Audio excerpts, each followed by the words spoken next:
What's up guys, Mike here, the Detroit Borg, and today we're taking a look at the brand new iPad mini 4, which is the first complete redesign of the iPad mini since it launched, but really the iPad mini 4 is kind of playing catch up to last year's iPad Air 2. So we get an all new design which is now much thinner, the display is now laminated to the glass, and it's a much better looking display. We also get new cameras on both the front and back. Once again, Touch ID is returning, and we get some improved specs which are not quite identical to the iPad Air 2, which we'll talk about. Now the iPad mini starts off at $399 and is available in gold, silver, and space gray. We have three capacities to pick from: 16, 64, and 128 gigs. You can also add cellular connectivity for $129 above that, and you can sign up for contract-free service using the Apple SIM included. So checking out the box, on the front we'll find the iPad mini in profile, highlighting its very thin 6.1mm edge. Along the back, no more fine print here, we know exactly what we're getting inside the box this time. So in my case, I have a fully loaded iPad mini 4 in gold, 120 gigs with cellular. First up, let's go ahead and remove the plastic so we can get into the box.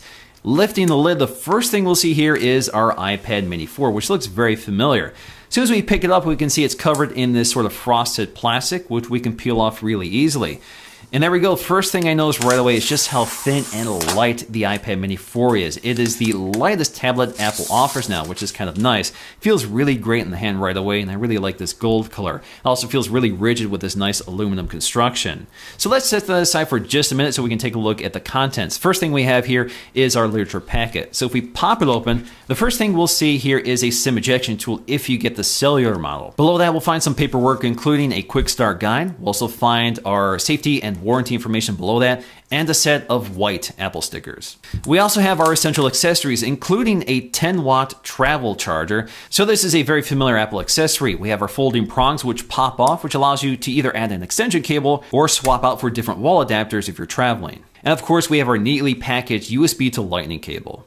So getting back to the iPad mini 4, let's go ahead and boot it up for the first time so we can set it up. Now, part of the setup process involves setting up the fingerprint scanner, which you can skip if you want. You can do this later or add different fingers later. So once that's all set up, we're good to go, and we can take a close look around. So first up, we have our new and improved 7.9-inch Retina display. So we have a resolution of 2048 by 1536, good for 326 ppi. Now in terms of specs, that's identical to the previous generation, but we have a much better display this time. Again, this is LCD IPS, great off-axis viewing angles, but this has a much better color gamut from last year. It's very similar to the iPad Air 2, so colors are much more vivid. The display is brighter with deeper contrast. It's a really good looking display, and this definitely makes the iPad mini 3's display look dark and dingy. There's also a few other tricks going on here. The display is now laminated to the glass, again like the iPad Air 2, so there's less gap between the display and glass. We also have a new anti-reflective coating on the glass, again like the iPad Air 2. Now it's not completely glare-free here, but it does help quite a bit. So if you compare it to the iPad mini 3 from last year, you can see it does a pretty good job sort of filtering light, so it doesn't completely wash out what you're looking at. Now down below, returning once again, is our fingerprint sensor, which was the only addition to the iPad mini 3 from last year. So once again, we have the sapphire lens covering the fingerprint sensor, surrounded by a metal ring color matched to the body of the iPad mini, which acts as a capacitive trigger for the feature. Toward the top, we have our new and improved FaceTime HD camera with a wider aperture and a bigger sensor, which lets a lot more light in. It definitely improves, but it's still 720p video. It's essentially the same camera that was added to Apple devices last year. We also have an ambient light sensor somewhere in the bezel, but it is hidden this time. Along the back, we have this nice aluminum unibody design with this anodized gold finish, which looks really sharp here. So toward the center, we have our polished Apple logo, which is a separate component. It's not just polished into the metal. Now toward the top, because I have the cellular version, I have this little white plastic trim piece, which allows the LTE radio and GPS antennas to work through the metal body. Now in this upper left corner, you'll find a lot going on here, including our new and improved iSight 8-megapixel rear-facing camera, which is flanked by a set of dual microphones.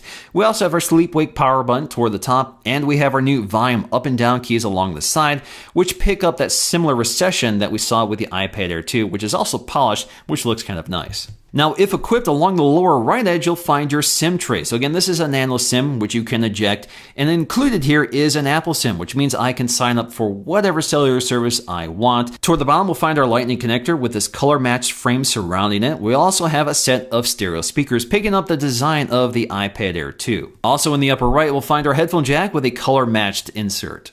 Now, the iPad mini 4 is powered by a A8 processor clocked at 1.5 gigahertz, so that is not the A8X in the iPad Air 2. The difference is that's a tri-core processor, the A8 is a dual-core processor, but we still get 2 gigs of RAM in both, so that's a significant upgrade from the last generation. So how does this relate to the other iPads? So if we take a look at the iPad Air 2, you can see there's a pretty significant performance gap, both on the single-core score and the multi-core score, especially the multi-core score. Again, we're going from 3 cores to 2 cores.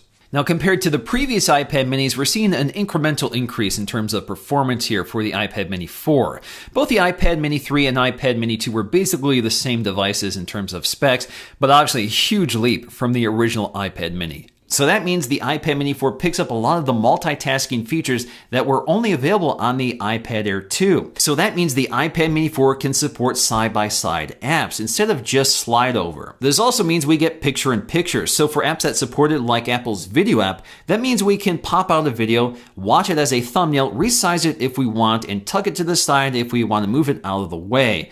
That means we can have 2 apps open while watching video at the same time, and it all works really smoothly. Now, comparing the Mini 3 to the Mini 4, we can actually see that the Mini 4, even though it's thinner, is a bit taller than the Mini 3. So we go from 200 millimeters to 203.2 millimeters. So just 3.2 millimeters, but it is noticeable side by side. Now, in terms of width, they're basically identical, but technically the iPad mini 4 is a 1/10 of a millimeter wider than the Mini 3. Now, in terms of thinness, we go from 7.5 millimeters to 6.1 millimeters. And perhaps the biggest change here is weight. We go from 341 grams to 304 grams, which makes it a really lightweight tablet. We're also seeing a pretty big upgrade in terms of camera, so we go from 5 megapixels to 8 megapixels with an f2.4 aperture. Again, this also features autofocusing and can record in 1080p video with slow motion. And just like the iPad Air 2, the iPad mini 4 eliminates the physical switch that was available on the previous iPad minis. That is now a software feature which you can quickly access from the control center.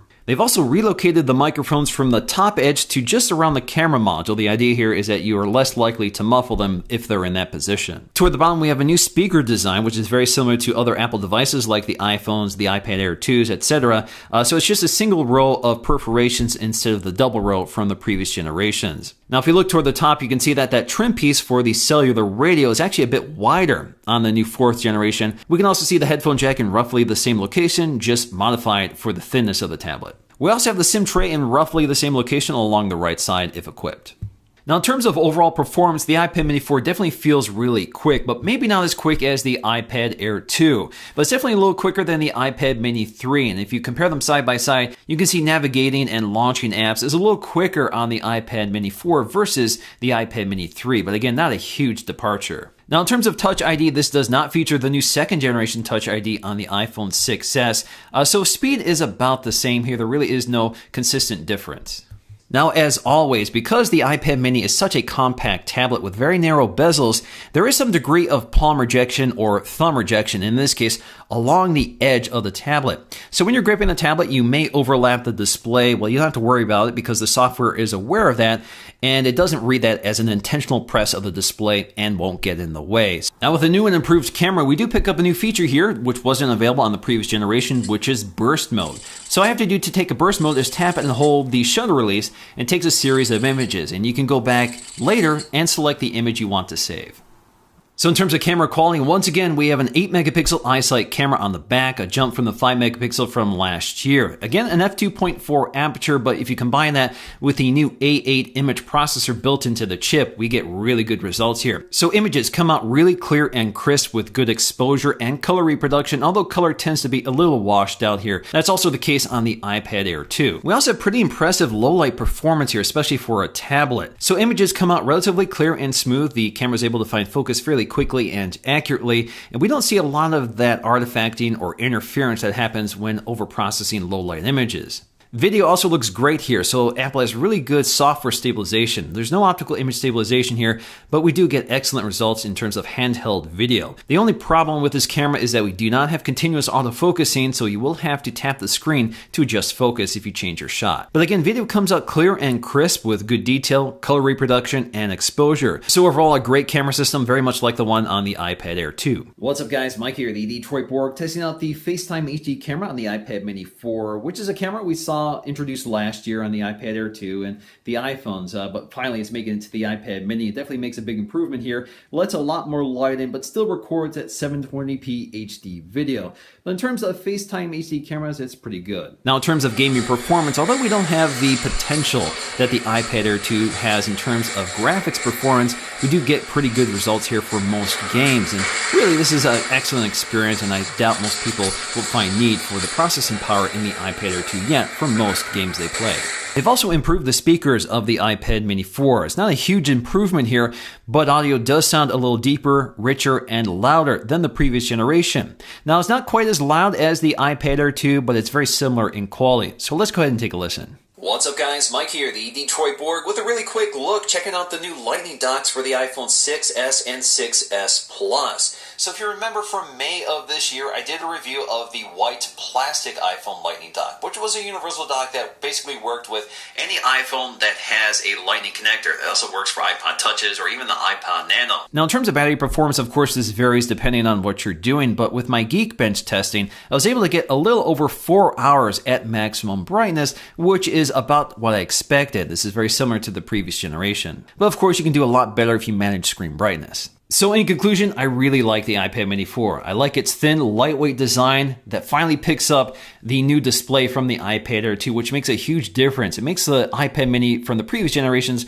look dingy and dark by comparison. And again, we have Touch ID, we have improved cameras, good performance that's able to keep up with iOS 9, along with all those multitasking features, which we really like to have on the iPad. And you just can't beat the portability of the iPad mini compared to the other iPad options. It's by far the lightest, it's much more compact, which I think makes this iPad a lot more comfortable to handle over extended periods of time, especially for typing, because you can really type comfortably in portrait or landscape orientation. And with all these upgrades, it's a little harder to decide between the iPad Air 2 and the iPad mini 4 because there isn't this huge gulf in terms of their capabilities and quality. Alrighty guys, hope you enjoyed this video. If you did, please give it a thumbs up to let me know. Thanks for watching, and I'll see you again in the next video.